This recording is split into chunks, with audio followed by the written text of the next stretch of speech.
Hi guys, it's Oscrix. Today I want to talk about my 3.26 League starter, which is Bama Champion. Bama Champion should be really good. Champion got buffed, it got more fortification. Champion in general has nice damage increasing nodes on its ascendancy tree for Bama. And Bama didn't get buffed or nerfed, but it is getting some new cool mods that are going to increase its DPS this patch from what they've previewed so far, so that's pretty awesome. Disclaimer, real quick. This is an enduring mana flask Bama character, so you need to use your mana flask in order to play it. So if that's something that you don't want to do, don't play this build. For long bosses, you just get Harvest Craft on it, or you can get multiple of them, or you could portal out, right? To me, that's an acceptable solution. To some people, it won't be. But yeah, anyways, getting past that. So, bombarding clones Bama, that's what you need to level through the campaign. But you can't do that until you have the gem, and you got to get it from lab. So, I level as Ground Slam into Sunder to normal lab on Duelist. And then I'm going to farm the gem in normal lab or purchase it from another player in trade. And you might get a prismatic clones while doing that. You want to get that too. Hopefully sooner than later. When I did my practice run yesterday, I didn't get one before I got bombarding though. But yeah, after you have bombarding, then you can respec. So let's talk about what the tree looks like after you respec. And I'm gonna have the tree for Ground Slam and Sunder in the description below, and you can look at that for Leaguestart.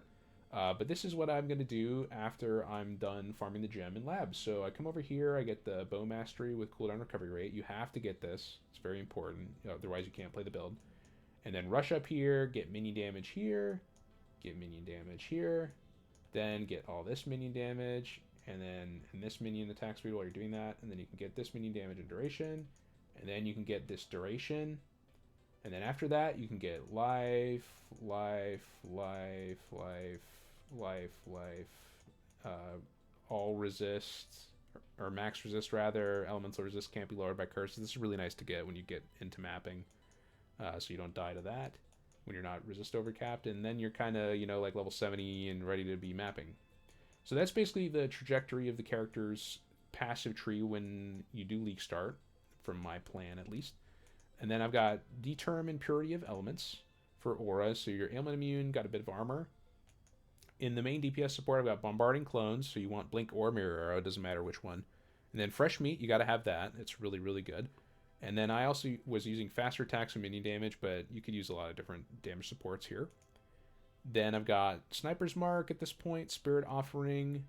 Sniper's Mark could be Assassin's Mark or Conductivity.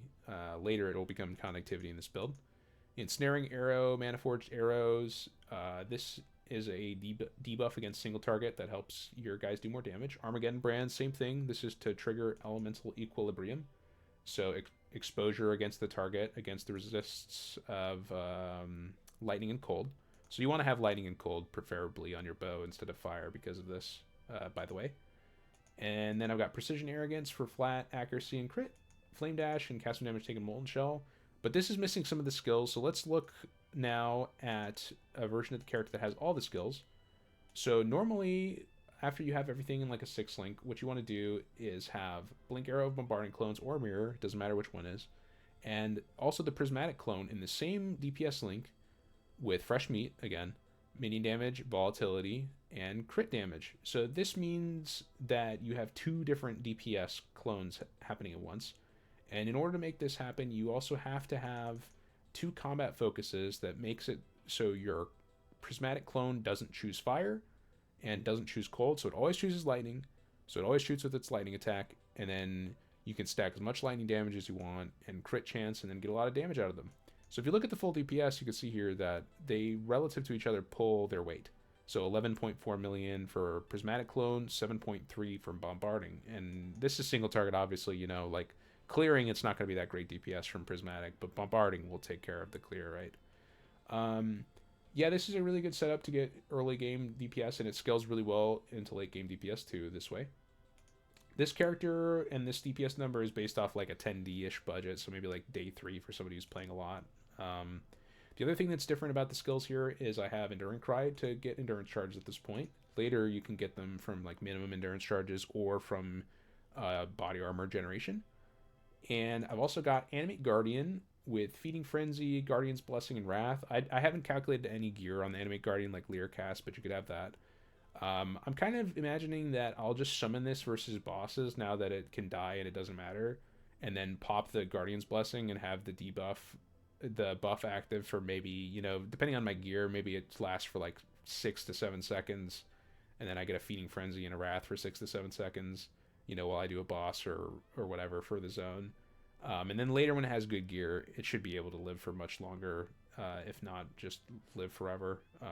We'll see how it all works out with the gear on it and everything like that, and mercs and things like that. But this should be a really good way to get your Guardian Blessing aura into the build and get Feeding Frenzy as well at the same time. So that's basically the links. It still uses Purity of Elements and D-Term. You get rid of Purity of Elements later down the line. But tree-wise, this also goes down here and gets Suppress. Then you can get this wheel for Bow Mastery instead as well. And it also gets a medium cluster, so that way it gets Blessed Rebirth. Minions cannot be damaged that are created recently. This is really important for tier 17 bossing. You don't want to play this build without this, because it's just going to suck versus hard content. You have to have this versus hard content, so definitely want to get that eventually. And then gear-wise, you've got a 3-mod, multi-mod bow, which is, relatively easy to make with recoms. A 3-mod quiver. Ancient Skull, pretty cheap, very powerful. Perkle's Toe, same thing, although it'll probably be more expensive this league because of mercs. And you could have this on your merc, in theory as well.